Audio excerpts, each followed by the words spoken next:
take? It takes the dream.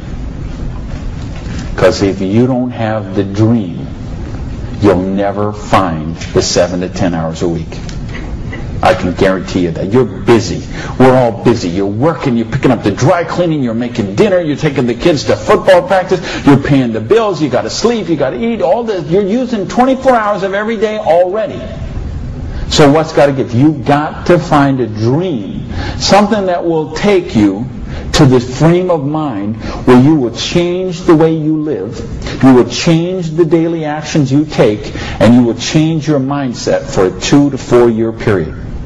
I will find the 7 to 10 hours a week for 2 to 4 years to build my freedom, to build my security, to build my independence.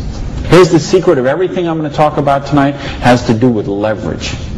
It's getting you out of the trap. And there's a big trap, okay? And this is the trap. It's people trading time for money. You work 40 hours, you get paid for 40 hours. So you work 40 hours and you get paid $400 a week. If you need some extra money because there's something that you want to do, you put in some overtime, so you work 45 hours, so maybe you get $450. Well, you know what? That is trading time for money. Time for money. Hours for dollars, hours for pounds, hours for dollars, hours for cougar ranch, whatever the currency is. If you're trading time for currency, you got to put some leverage to work somehow to get out of that. But I started a study of prosperity. And here's what I found. 2 secrets of prosperity. If you want to be wealthy, secret number 1, you have to be your own boss. So if you want to make money, you got to be able to get up in the morning, look in the mirror, and know that you're talking to the boss.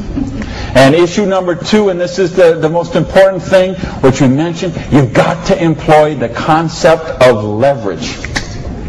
And this is something, J. Paul Getty, who was one of the wealthiest people the world ever known, he understood this. And he was quoted oftentimes, this is probably his most famous quote, when he said, I would rather have 1% of the efforts of 100 people than 100% of my own efforts. Because he understood the concept of leverage. And he became one of the wealthiest people the world has ever known. So tonight, I'm going to share with you how you can employ this same concept of leverage that the wealthiest people in the world do, and it'll allow you to get your share of that kind of wealth. Now, how do you put this leverage? It's a business called network marketing, sometimes called multi-level marketing. Sometimes we call it MLM for short. What is it? It's a business that allows you to leverage the efforts of other people who have a dream and are willing to trade that 7 to 10 hours a week to get a dream. So you're going to introduce them to the business. You're going to teach them a duplicatable system that they could follow and duplicate the same results with people that they're going to introduce to the business, and create this system that everybody can follow, and everybody will get a nice chunk of the organization that is built. And because you direct your own organization, because you are your own boss, you get some residual income out of the efforts of the people that you introduce to the business. That's the leverage. It's no different than when Madonna makes a record, and every time they play that CD, she gets a royalty of that. When Coppola does a movie, and that movie plays, it gets a royalty of that. This is how the average person can get leverage. See, if you got money, leverage is not a problem. You can leverage your money. You can buy stocks, bonds, invest in companies, invest in real estate, all that kind of stuff. I couldn't do that. If you could buy a franchise. If I would have bought a restaurant franchise instead of opening my own restaurant, chances are I'd still be in the restaurant business.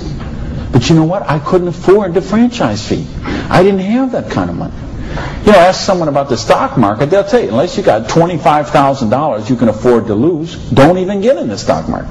Well, I didn't have $25,000 I could afford to lose. I didn't have $25 I could afford to lose. Forget about it. So I didn't have the money to leverage. And if you got a couple $100,000, couple million you can leverage, hey, maybe you don't even need to be here tonight.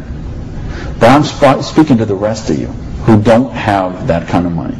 And the rest of you who used to have that kind of money till the stock market tanked, and now your retirement fund is 40% of what it was 2 years ago.